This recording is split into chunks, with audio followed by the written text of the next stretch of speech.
जी नाज़रीन, शहीद बेनज़ीराबाद बेरो टाइम सां गॾु आऊं आहियां जो मेज़बान ज़ुल्फ़कार ख़ासकेली।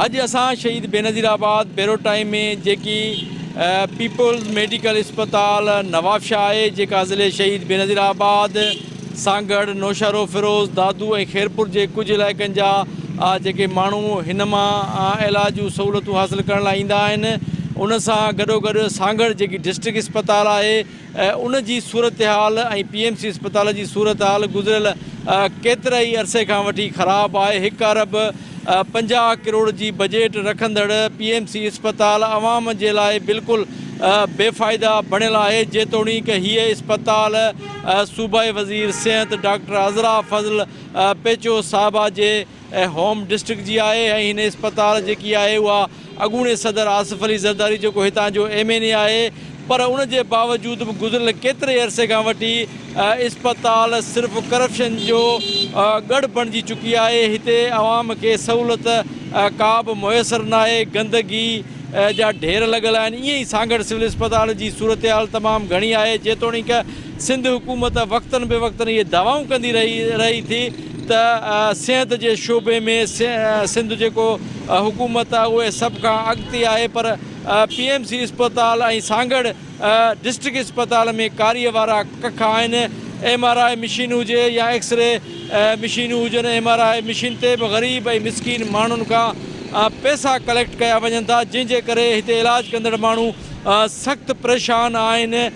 उन जे हवाले सां अॼु असां कोशिशि कंदासीं त जेकी वॾे में वॾी अस्पताल आहे PMC अस्पताल ऐं डिस्ट्रिक्ट अस्पताल सागड़, उन में आवाम खे केतिरियूं सहूलियतूं मुयसरु आहिनि। PMC अस्पताल में असांजो सिटी रिपोर्टर रफ़ाक़त आरायूं हुते मौजूदु आहे, उन बि मरीज़नि सां ॻाल्हि ॿोल कई आहे, बाशूर धुरनि सां ॻाल्हि ॿोल कई आहे।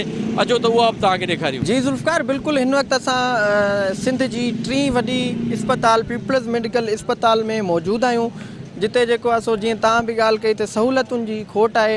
हीअ अस्पताल टिनी ज़िलनि खे कवर करे थी, हिते नौशहरो फिरोज़ सागड़ ऐं दौड़ बांदी जॾहिं त ॿियनि जेके नंढा वॾा शहर आहिनि नवाबशाह जा, उतां मरीज़ हिते इलाज लाइ अचनि था। हिते शानदार बिल्डिंग त तव्हांखे अस्पताल जी नज़र अचे थी, पर बिल्डिंग जे अंदरि जेकी सूरत हाल आहे उहा इंतिहाई ख़राबु आहे। वार्डूं आहिनि जेके, उते सफ़ाई सुथराई जी सूरत हाल इंतिहाई ख़राबु आहे, बदबू वारी सूरत हाल आहे। ऐं उन सां गॾु जेको दवाउनि जी मां तव्हांखे पोज़ीशन ॿुधायां त हिते दवाउनि जी इंतिहाई घणी शॉर्टेज आहे। जेके मरीज़ अचनि था, जेके शहरी अचनि था हिते इलाज लाइ, उहे महांगे अघनि ते ॿाहिरि ख़ानगी स्टोरनि तां दवाऊं वठनि था। ऐं उन सां गॾु जेके टेस्टूं आहिनि उहे बि अस्पताल जे अंदरां उन्हनि जूं नथियूं कयूं वञनि, जंहिंजे करे हिते मरीज़नि सां असां ॻाल्हि ॿोल कई आहे त उहे असांखे हिते दाऊं कंदे नज़र अचनि था। उन्हनि जो इहो ई चवणु आहे त अस्पताल में सफ़ाई सुथराई जी हालत ख़राबु आहे, इंतिहाई बदबू जे करे असां वधीक परेशानी में मुब्तला थी वियूं आहियूं। ऐं उन सां गॾु दवाऊं जेके आहिनि उहे असांखे अस्पताल जे अंदरां नथियूं ॾिनियूं वञनि, ऐं उहे असां ॿाहिरि ख़ानगी स्टोरनि तां महांगे अघनि ते वठूं था। ग़रीब माण्हू आहियूं, हिते सरकारी अस्पताल में इलाज लाइ अचूं था, पर हिते बि असांजो ख़र्चु एतिरो थी थो वञे जेतिरो प्राइवेट कंहिं ख़ानगी सेंटर ते असांजो ख़र्चु थिए। हिते जेके मरीज़ आया आहिनि, जेके शहरी हिते आया आहिनि इलाज लाइ, वधीक उन्हनि माण्हुनि सां बि असां तव्हांखे ॻाल्हि ॿोल कराईंदासीं त उन्हनि जो छा चवणु आहे। असां दौलतपुर खां आहियूं, माणक बाग आहे सर। असांजो 5 ॾींहं पेशेंट एडमिट लॻो पियो आहे, को बि सहूलियत न आहे। सभु प्राइवेट असां इदारे में मेडिकल स्टोरनि तां शयूं वठूं पिया, टेस्टियूं जेके बि आहिनि असांजूं ॿाहिरि पियूं थियनि, का बि मिशन सहूलियत न आहे, का बि न आहे सहूलियत। असां जेको आहे एंटीबायोटिक सुई मेटाकोल उल्टी जी सुई, उहा बि असां ॿाहिरां पिया वठूं, का बि सहूलियत असां मौजूदु न आहे। मुंहिंजो मरीज़ माज़ूर आहे, उन जे लाइ पटिशन जे लाइ कोई भी मासी नहीं आ रही है। का बि सहूलियत न आहे सर, का बि सहूलियत न आहे। कल्ह खां करे मां डॉक्टरनि जे पोयां भॼी बीठो आहियां, को मरीज़ जी देखभाल कान्हे। हाणे 5 ॾींहं मुंहिंजो मरीज़ खाए पियो कुझु बि कोन। अॼु वरी डॉक्टराणी आई त तव्हांखे एडमिट था कयो, DC कार्ड था ठाहे ॾियूं, छुटी था ॾियूं। अब मरीज़ खाए पियो कुझु बि कोन, तव्हां DC कार्ड कीअं ठाहे ॾींदो असांखे। कुझु पेशेंट जी हालात सुधरे पोइ त छुटी ॾियो असांखे, ईअं छुटी करणु छुटी लिखो प्राइवेट वञो या घर वञो या प्राइवेट वञो, असांजो केस ई न आहे। हू हुन वार्ड में थो मोकिले सर्जिकल में, ही सर्जिकल वारा वरी मेडिकल 2 में था मोकिलीनि। घर चवनि गेनीअ जो मसइलो आहे, घर चवनि होॾां जो मसइलो आहे, हींअर रुगो मसइला ॿुधाईंदा हलाईंदा आहिनि। अॼु 5 ॾींहं को मरीज़ खे फ़र्क़ु कोन आयो मुंहिंजे खे। बसि भॼनि पिया डुकनि पिया रुगो को मसइलो ई कोन था हल कनि। हिते मरीज़ असांजो अॾो ॾींहुं असांखे न जांच न पड़ताल रुगो एक्सरनि ते ज़ोर आहे, एक्सरा कटरायो हीअ कटरायो, ग़रीब माण्हू को हाल न आहे। मिड़े मजबूरी में वेठा आहियूं, दवायूं असां सरकारी वठी ईंदा आहियूं, 3 वटि को असां चांडिया हिते आया, पर हाणे मजबूरी आहे, छा कयूं। इन करे हिते वेठा आहियूं अस्पताल में। प्राइवेट त महांगियूं आहिनि, उते असां नथा करे सघूं इलाज, उहो ॿाहिरि मोकिलींदा आहिनि मामा प्राइवेट। चलो भाई लिखी था ॾियो प्राइवेट कराइजो, पोइ हाणे ग़रीब माण्हू गुज़ारो थो करिणो आहे, छा कजे। मरीज़ खे मां छॾींदासीं कोन मामा, इन करे ग़रीब माण्हू हिते पिया आहियूं, इन करे वेठा आहियूं मामा।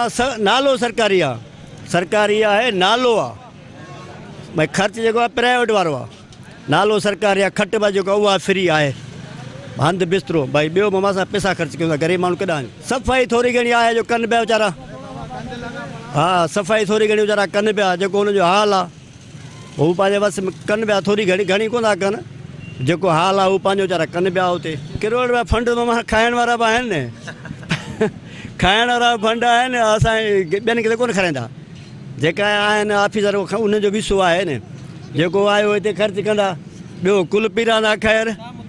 मां मुतालबो असां ग़रीबनि जो कहिड़ो आहे, मुतालबो कंदा डुराए छॾींदा आहियो, हा न मुतालबो कंदा तो कढी वेंदा, बाबा कढ हलो मरीज़ वञे प्राइवेट, लिखी ॾींदा बाबा वञो प्राइवेट।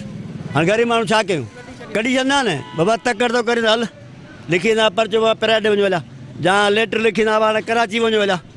हाणे असां पैसा आहिनि मां कराची वञण जहिड़ा, पोइ ग़रीब माण्हू ते पिया आहियूं। साईं असां हिन स्विगीस खां आहियूं, नवाशाह खां। हिते जेको आहे तो अधु दवा जहिड़ो करे ॾियनि था, अधु जेको ॿाहिरि खां था वठनि, चवंदा असां वटि आहे कोन हुकूमत जे तरफ़ां। साईं हाणे असां अणपढ़ियल, असांखे ख़बर कहिड़ी त मिसाल छा जे था लिखी ॾियनि, असांखे मजबूर आहियूं, पोइ जेको लिखी ॾींदा असां करिणो आहे। अहिड़े हिसाब सां पोइ मरीज़ मजबूर आहियूं, पोइ असांखे जेको लिखी ॾींदा, अणपढ़ियल छा था ॻाल्हाए सघूं। पढ़ियल माण्हू हुजे त उहो कुझु चई सघे थो, असां अणपढ़ियल, असांजे माण्हू बचाइणो, पोइ उन करे असां वञूं था।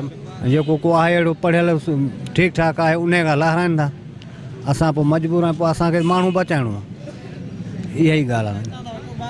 दवाऊं ॿाहिरां था वठूं, ऑपरेशन बसि हिते था कनि, दवाऊं हर शइ वग़ैरह ॿाहिरि जूं आहिनि, बाक़ी डॉक्टराणी ऑपरेशन कनि थियूं, ॿियो हाणे छा कनि। असां अचूं सखर खां आया आहियूं, सो हिते अॼु 5-6 ॾींहं लॻो प्यार को बसि रखियो अरसन में विहारे वेठा आहिनि। दवा जेका लिखी वेंदा सभु ॿाहिरां था वठूं, हिते असांखे का शइ मिले ई कान्हे, बाक़ी मानी टुकुर जेका आहे सो ॿाहिरां था वठी खाऊं पिया। भाई अॼु न सुबुह, अॼु न सुबुह हीअ रिपोर्ट आहे, हीअ रिपोर्ट आहे, हीअ रिपोर्ट आहे, हीअ रिपोर्ट आहे, असांजे रिपोर्टुनि में पूरे करे 12-13 हज़ार रुपया रिपोर्टुनि में करे छॾियो। बसि ईअं वेठा आहियूं माटकी, बसि चवंदा हाणे हिकिड़ी मिलंदी छंछर ते, ॿी मिलंदी 14 तारीख़। हाणे चई इहे रिपोर्टूं अचनि पोइ दवाऊं सभु चवंदा लिखंदा ॾींदा त ॿाहिरां पैसनि सां वठंदा, हिते त असांखे मिले काशी कान्हे सरकारी सहूलियत। पाकिस्तान सॼे में कोन, भई हिते वरी किथां हुजे, सॼो पाकिस्तान विकिणी छॾियो अथनि, मुल्क सॼो छारायो अथनि, का शइ कान रही आहे, सॼो पाकिस्तान ई खपी आहे वग़ैरह। हे त कुझु बि कोन्हे, गवर्नमेंट जो को बि इदारो सही कोन्हे को, हीअ त अलॻि शइ आहे, पर को बि इदारो सही कोन्हे को। सॼो गवर्नमेंट जेका असांजे मुल्क खपाए छॾिया आहिनि, ख़तमु करे छॾिया। सूरत हाल इहा ई आहे, ग़रीब आवाम परेशान आहे, हीअ पाण एसियुनि में वेठा आहिनि, फ़ाइदो को बि कोन्हे ग़रीब आवाम खे। ग़रीब आवाम जे नाले सां लुटियो थो वञे, बाक़ी ॾिनो कुझु बि कोन वञे थो। हीअ सिर्फ़ु पंहिंजे मुफ़ाद जे लाइ हर शइ कनि था, MP MLA चूंडनि था, माल वठी पैसा वठी हर शइ, हीअ सॼो हीअ सॼी पाकिस्तान ई विकिणियल आहे।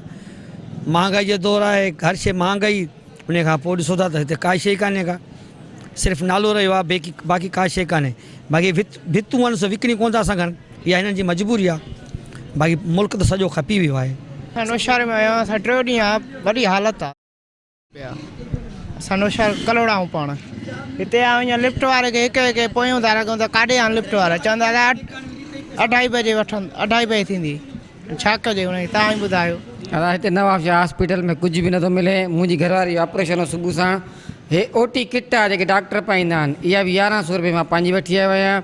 ऐं हिते जेका सूरई सुई आहे उहा मां पंहिंजे पैसनि जी वठी आयो आहियां। घटि में घटि बि ऑपरेशन कंदे कंदे मुंहिंजा 33-34 रुपया लॻी विया आहिनि, पर ग़रीब आवाम काॾे वञे, हिते का बि सिरिंज न आहे, डॉक्टर ख़ुदि था चवनि का बि कान्हे। त हींअर कोस्ट गार्ड थी वियो आहे, का बि हॉस्पिटल कान्हे का, त असां बरा महिरबानी अदी हज़रा फज़ल पेचो खे था चऊं त हिन अस्पताल जो कुझु न कुझु करे। जी ज़ुल्फ़कार, PMU अस्पताल में इलाज लाइ आयल जेके मरीज़ हुया, जेके शहरी हुया, उन्हनि जूं तव्हां ॻाल्हियूं ॿुधियूं। उन्हनि जो इहो ई चवणु आहे, जेके शहरी आहिनि उहे असांखे दाऊं कंदे नज़र आया। उन्हनि जो चवणु आहे त PMU अस्पताल में दवाऊं मौजूदु न आहिनि ऐं हिते सफ़ाई सुथराई जो निज़ाम इंतिहाई ख़राबु आहे। मरीज़ त परेशान आहिनि पर असां जेके मरीज़नि सां गॾु अचूं था उहे पिणु हितां मरीज़ थी पोइ था निकिरूं। ऐं जेको आहे सो हिकिड़ी डिस्प्रिन जी जेकी टिकी आहे उहो बि असां प्राइवेट स्टोरनि तां वठी था अचूं। जेके मुख़्तलिफ़ इंजेक्शन्स आहिनि उहे बि महांगे अघनि ते असां ॿाहिरि प्राइवेट स्टोरनि तां वठण ते मजबूर आहियूं, जॾहिं त PMU अस्पताल में का बि सहूलियत मौजूदु न आहे। जेके ग़रीब माण्हू आहिनि, जेके बेपहुच माण्हू आहिनि, उहे दरबदर आहिनि। ऐं जेको PMU अस्पताल नवाबशाह आहे उहो इलाज बदिरां अज़ाबगर बणियल आहे। हिते माण्हू जेको आहे सो परेशान आहिनि। जी ज़ुल्फ़कार। नाज़रीन, वक़्तु असां वटि डिप्टी कमिश्नर शहीद बेनज़ीराबाद आमिर हुसैन पंवर मौजूदु आहे। सर, असां अस्पताल जे मुख़्तलिफ़ वार्डनि में विया आहियूं त मरीज़ दाऊं था कनि त इलाज जी सहूलियतूं नथियूं थियनि, मेडिसन नथी मिले। तव्हां विज़िट बि कई आहे ऐं मुसलसिल साल ॾेढ साल थियो आहे त अस्पताल जी हालत तमामु ख़राबु ई आहे। वॾे में वॾी अस्पताल आहे, 3-4 ज़िलनि खे कवर करे थी, त इन हवाले सां तव्हां छा चओ? बिस्मिल्लाहिर्रहमानिर्रहीम। जीअं त बिल्कुलु तव्हां वजह फरमायो त ही टर्शरी केयर हॉस्पिटल हुजण जे करे हे तक़रीबन 3-4 न बल्कि मुंहिंजे ख़्याल में हाफ पोर्शन असांजो डिस्ट्रिक्ट जो जेके हिन तरफ़ लॻनि था 7-8 ज़िलनि खे कैटर फॉर करे थी। उन हिसाब सां ज़ाहिर सी ॻाल्हि आहे त हिन ते वर्कलोड बि उन तरीक़े जो आहे हर क़िस्म जे हिसाब सां। बाक़ी जेतिरे क़दुरु अवेलेबिलिटी शयुनि जी आहे उन में काफ़ी हद ताईं बहितरी महिल असां ॾिठी आहे त आई आहे। गॾोगॾु हिन ते वर्कआउट थिए थो पियो। VC साहब हिन ते वर्कआउट कनि पिया, MS साहब गॾोगॾु कमु कनि पिया। मेडिसन्स जी अवेलेबिलिटी जे हवाले सां जेके इशू पहिरियां पॉइंट आउट थिया हुआ पर हाणे अलहमदिल्ला उहे सॼा सॉर्ट आउट थी चुका आहिनि। कुझु स्कीम्स प्लान थियूं आहिनि हिन सिलसिले में जंहिंमें असांजो मैन पावर जो काफ़ी सारो इशू अचे पियो ह्यूमन रिसोर्स जे हवाले सां, उहो बि इंशाल्लाह within a week sort out थी वेंदो त अल्टीमेटली हिकिड़ो ह्यूज टर्न अराउंड। अस्पताल घटि बाज़ार जो ॾेख वधीक थी ॾिए। हिते तव्हां ॾिसंदो त माना ट्रैफिक जाम थी वेंदी आहे, एतिरी बाज़ार में बि न थींदी आहे। प्राइवेट हिते माना जेको आहे motorcycle parking state with state क़ाइमु कई वई आहे त हीउ अस्पताल आहे। कोई इमरजेंसी माण्हू अचे थो, असांजो हिकिड़ो साहब हिते गुज़र डेथ पार्टी कढण जे लाइ असांखे अधु कलाकु लॻी वियो। त इन हवाले सां कहिड़ा इक़दाम कया? जीअं मां ॿुधायो त बेसिकली हिन ते वर्कलोड तमामु घणो आहे हॉस्पिटल ते ऐं कैपेसिटी जे हिसाब सां ॾिठो वञे त तंहिंजे करे तव्हांखे हर तरफ़ के न के माण्हू ज़ाहिर सी ॻाल्हि आहे त हिकिड़ो माण्हू अचे थो त उन्हनि सां 8-10 ॿिया अचनि था त ऑटोमेटिकली हिकिड़ो रश जो समा ज़ाहिर थिए थो। पार्किंग जा हिकु ॿ इशूज़ आहिनि जंहिं ते अॼु असां मीटिंग बि कई आहे, हिकिड़ी स्ट्रेटजी ठाही आहे, इंशाल्लाह उनखे इम्प्लीमेंट कराए जल्द खां जल्द इहो मसइलो आहे। 52 करोड़ जी बजट आहे सिर्फ़ु मेडिसन जे लाइ। 48 करोड़ बो आहे पर दवाऊं नथियूं मिलनि। सर, हक़ीक़त ॿुधाए असां 25-30 माण्हुनि सां ॻाल्हायो आहे ईअं रेंडमली, त इन हवाले सां इन जो कीअं सॉल्यूशन कढंदो त माण्हू खे घटि में घटि दवा त मिले? जी, दवाउनि जे हवाले सां जेके परचेसिंग वारा सिस्टम आहिनि उहे हिनमहिल स्टार्ट थी विया आहिनि इम्प्लीमेंटेड, उनखे वधीक एक्सपेडाइट करायो आहे। इंशाल्लाह हाणे इहे सभु मसइला मसाइल इन में तव्हां इहो न सम्झो त हिकिड़ो MS वई, असां हिन में हिकिड़ो नए क़िस्म जो रिवोल्यूशन पिया आणियूं ऐं जंहिंजे अंदरि असां हिन जो हाउस कीपिंग जुदा पिया कयूं, ट्रैफिक जुदा पिया कयूं, हिन ड्रेनेज सिस्टम खे पिया ॾिसूं ऐं असां हिन जो ट्रामा जेको सेंटर आहे उहो एक्सीडेंट इमरजेंसी पिया ॾिसूं। एक्चुअली प्रॉब्लम इहो आहे त हीउ अस्पताल जेको आहे सो हाणे विच शहर में थी वई आहे। असां वटि एतिरो सिक्योरिटी जा माण्हू कोन्हनि के जेके हुनखे कंट्रोल कनि। माण्हू जेके घर ॾांहुं वांदा था थियनि उहे बि हिते था अचनि, हिकिड़े बरी सां 10-10 माण्हू गॾु वेठा आहिनि। उन करे असांजो सफ़ाईअ जो जेको आहे निज़ाम उहो मुतासिर थो थिए ऐं नर्सूं जेके आहिनि स्ट्राइक ते आहिनि त उन जे करे थोरो सिस्टम डीरेल थियो आहे। पर असां ॾाढो सुजाॻ आहियूं, सभई गॾिजी कमु कयूं था, इंशाअल्लाह ताला हिनखे इम्प्रूवमेंट ज़रूरु आणींदासीं। तव्हां कहिड़ा स्टेप्स कया आहिनि? 2-3 ॾींहं थिया आहिनि, अस्पताल जी हालत तमामु ख़राबु, मरीज़ दाऊं था कनि। असां 25-30 माण्हू सां ॻाल्हायो, वार्डनि में गंदगी आहे, इन हवाले सां तव्हां छा चओ? बिल्कुलु, ही मां 8 तारीख़ हिते जॉइन कयो आहे। हिते काफ़ी माना मेन जेके इशू हुया मेडिसन जा इशू हुया ऐं लेबॉरेटरी असांजी अनफंक्शनल हुई, हुते कुझु बि न हुयो।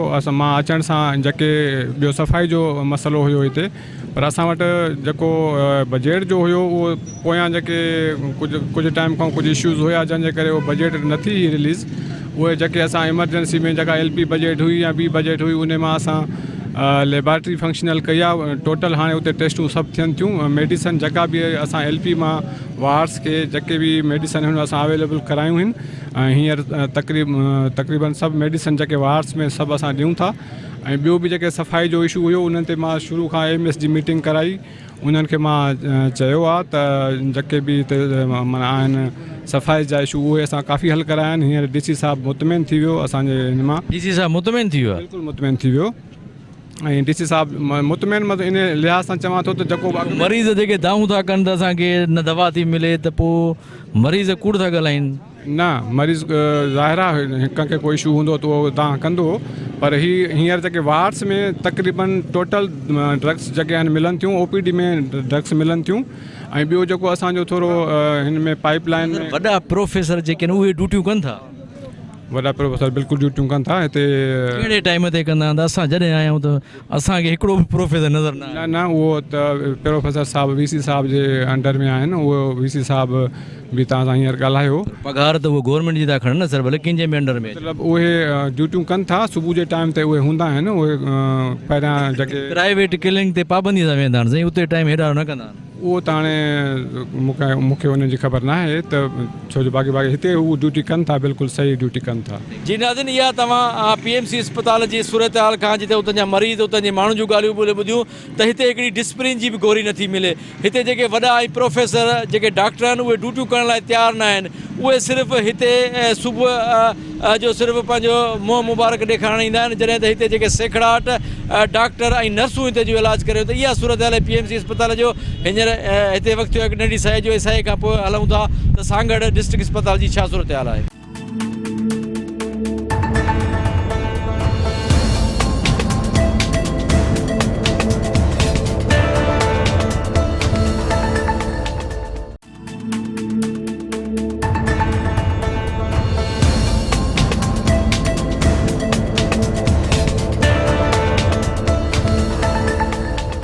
जी नाज़रीन, PMC अस्पताल खां पोइ रुख कंदासीं सांगड़ डिस्ट्रिक्ट अस्पताल जी। उते असांजो डिस्ट्रिक्ट रिपोर्टर अंजुम आफ्ताब निज़ामानी मौजूदु आहे। उनखां पुछंदासीं, अंजुम असांखे ॿुधायो, उतां जे मरीज़नि सां बि ॻाल्हि ॿोल करायो, इंतिज़ामिया सां बि ॻाल्हि ॿोल करायो त छा सूरत हाल आहे सांगड़ सरकारी अस्पताल जी। जी ज़ुल्फ़कार, आउं हिन वक़्तु सिविल अस्पताल सांगड़ में बीठो आहियां। सिंध में सभ खां वॾी अस्पताल आहे। हिते दिलि जा बि वार्ड आहिनि, हिते हॾनि जो वार्ड आहे, हिते मेडिकल वार्ड आहिनि, हिते एमरजेंसी वार्ड आहिनि, पर का बि सहूलियत न आहे। हिते जेके वार्ड आहिनि उहे मुकमल तौरु बंदि पियल आहिनि। हिते का बि ग़रीब मिसकिन माण्हुनि खे जेका हितां मेडिसन कोन थी मिले। हिते जेके प्रोफेसर ऐं हिते जा जेके डॉक्टर मुक़ररु थियल आहिनि उहे ॿियनि अस्पतालनि में कमु कनि पिया, जेके वीज़ानि ते जेके पंहिंजूं प्राइवेट अस्पतालनि में ड्यूटियूं कनि पिया, अस्पतालनि में ड्यूटियूं कोन था कनि। हिते जी जेका एम्बुलेंस हुई उहे बि ख़स्ता हालत में, जेका OGDCL पारां एम्बुलेंस ॾिनी वई, उहा बि जेका असां ॿेरानी शिफ्ट थी वई आहे। उन जे लाइ त सांगड़ सिविल अस्पताल में जेका इंतिहाई हालत ख़राबु आहे। हीअ सिविल अस्पताल सांगड़ जेका असां रेफर सेंटर जे नाले सां मशहूरु आहे। हिते जेको बि मरीज़ अचे थो या जेको बि पेशेंट अचे थो उनखे नवाबशाह या हैदराबाद रेफर कयो थो वञे। उन सां केतिरा ई मरीज़ वीचारा दरबदर वारी ज़िंदगी गुज़ारनि पिया। हीअ ज़िले सांगड़ जी हेडक्वार्टर जी हॉस्पिटल आहे, पर हिते का बि सहूलियत न आहे। हिते का माण्हुनि खे मेडिसन, का गोरी, का दवा बि कोन थी मिली सघे।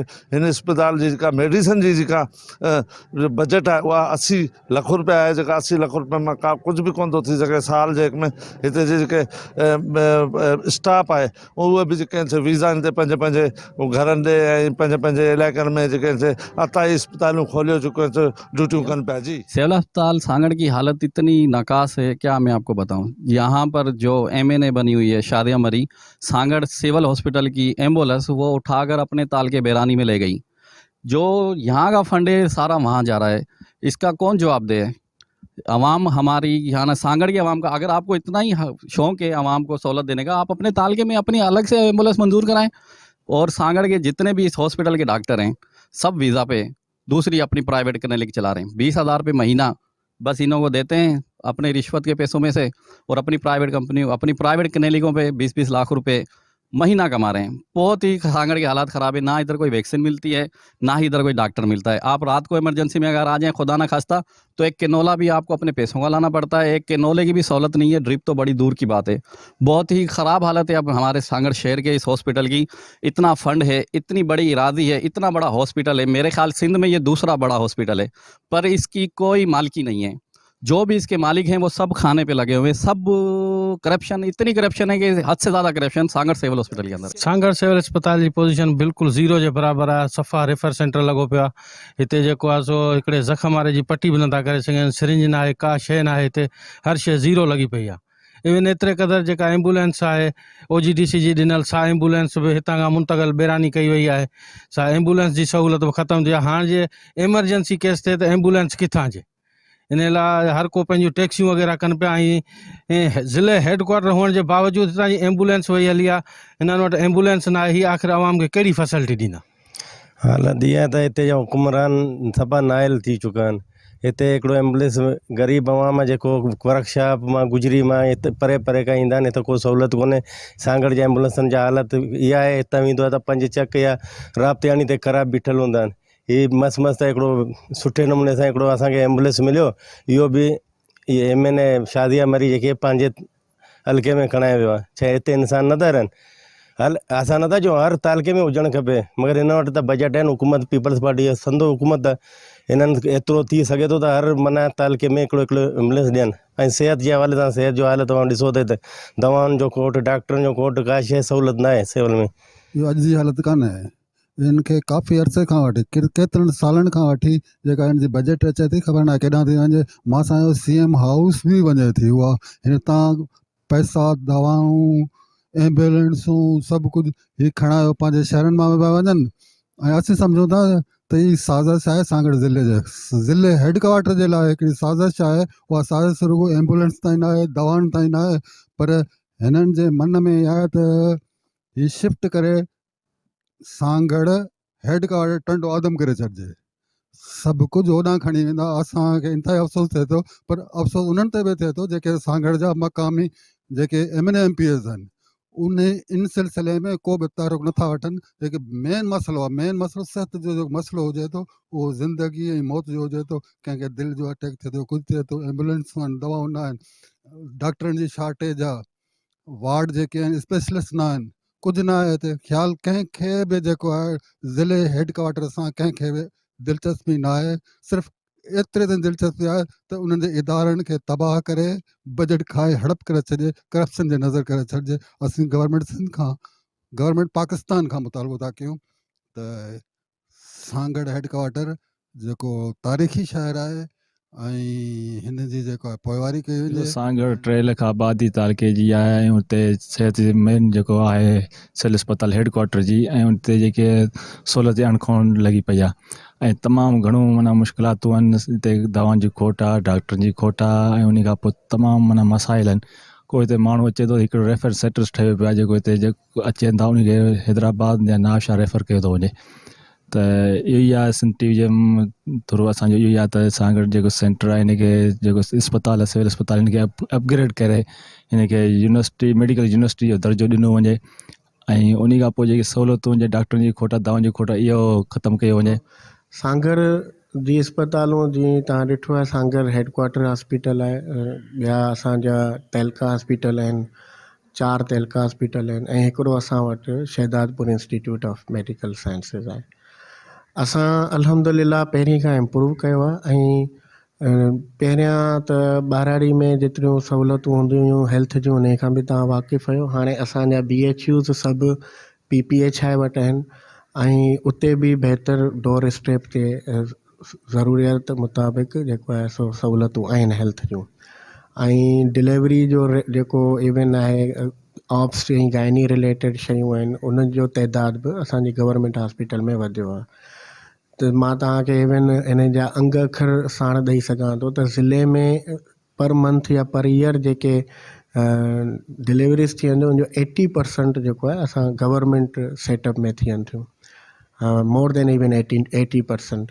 उन खां अलावा एमरजेंसी जेके सहूलियात आहिनि उहे बि आहिनि, पर नो डाउट जेको असां एक्सपेक्ट कयूं था डिस्ट्रिक्ट हेडक्वार्टर हॉस्पिटल खां, उन मुताबिक़ उन जी वर्किंग अञा एमरजेंसी जी या उहा न पहुती आहे। उन में कोशिशि असांजी जारी आहे त DHQ खे स्ट्रेंथन कयो वञे। कुझु उन्हनि जा बजट जा बि इशूज़ आहिनि जेके असां लिख पढ़ कई आहे, असां ऐं ख़ुदि DHO साहब बि, त उन खे बि बहितर करण जी कोशिशि। बाक़ी एम्बुलेंसिस खे नो डाउट रिपेयर जी ज़रूरत आहे, रिपेयर एंड मेंटेनेंस जी, जेको असां लिखियो बि आहे मूं DHO खे ऐं सभिनी सिविल सर्जन्स खे मीटिंग्स में बि चवंदा आहियूं उन खे बहितर कयो वञे। काफ़ी ॿियनि सेंटर्स में बहितर एम्बुलेंसिस बि आहिनि असां वटि, ऐं असां हाणे प्रोक्योर बि कयूं पिया जेके ऑयल एंड गैस जे असां वटि बजट आहे उन ई में बल्कि 6 एम्बुलेंसिस जा त असां टेंडर बि करे छॾिया आहिनि DHO जे थ्रू।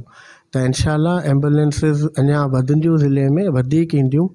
ऐं असांजी सुभाणे बि मीटिंग आहे प्रोडक्शन बोनस वारी, उन में बि असांखे एप्लीकेशन्स मिलियूं आहिनि एम्बुलेंसिस जूं। अञा असां 4 जेके आहिनि फुली इक्विप्ड इनशाला एम्बुलेंसिस उन में प्रोपोज़ कंदासीं।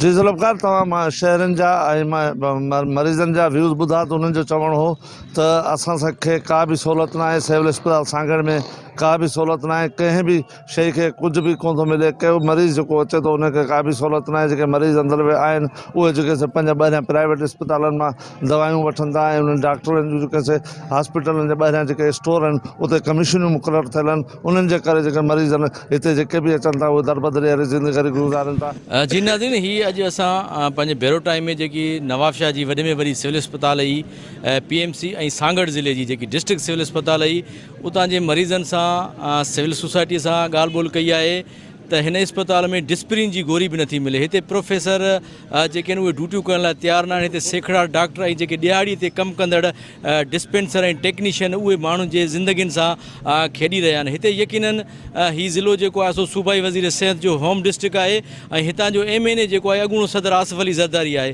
हिकु तरफ़ सिंध हुकूमत इहा दावा करे थी त असां सिहत जे सहूलियतुनि में सॼे पाकिस्तान खां अॻिते आहियूं, पर जेकी PMC जी सूरत हाल आहे त गंदगीअ जा ढेर लॻल आहिनि। तव्हां वार्डनि में वञो त तव्हां उते वेही न सघंदो। अस्पताल में इलाज जूं सहूलियतूं तमामु नाले मातर आहिनि ऐं कॾहिं बि मूंखे नथो लॻे त हितां जेको MPA साहिबु आहे या MNA आहिनि उन्हनि खां अस्पताल जी विज़िट कई हुजे त तमामु ॾुखंदड़ सूरत हाल आहे। ईअं सांगड़ सिविल अस्पताल जी सूरत हाल आहे त उते बि माण्हुनि जी अस्पताल में इलाजु नथो थिए ऐं सांगड़ जेकी डिस्ट्रिक्ट अस्पताल उहा रिफर अस्पताल जो कमु करे थी। जॾहिं बि को मरीज़ उते पहुचे थो त उनखे फौरी तौर ते नवाबशाह या हैदराबाद मुंतकिल कयो वञे थो। उन सां गॾोगॾु सांगड़ इंतज़ामिया इहा दावा करे थी त असां सिहत जूं सहूलियतूं ॾियूं था। ईअं ज़िले शहीद बेनज़ीराबाद जे डिप्टी कमिश्नर हितां जे MS इहा दावा कई आहे त हिते सहूलियतूं मिलनि थियूं। हाणे ॾिसणो इहो आहे त जेकॾहिं वाक़ई बि सहूलियतूं मिलनि थियूं त हितां जे माण्हुनि खे दांह न करणु खपे। जेकर नथियूं मिलनि त हितां जे MPAs MNAs खे ख़ासि तौर ते सिंध हुकूमत ऐं सूबाई वज़ीर सिहत खे ज़रूरु एक्शन करणु खपे ऐं हिते ग़रीब ऐं मिसकिन माण्हुनि खे दवाऊं इलाज जूं सहूलियतूं प्रायोरिटी ते ॾिनियूं वञनि। अॻे प्रोग्राम लाइ पंहिंजे मेज़बान ज़ुल्फ़कार ख़ासि करे इजाज़त लेने के बाद।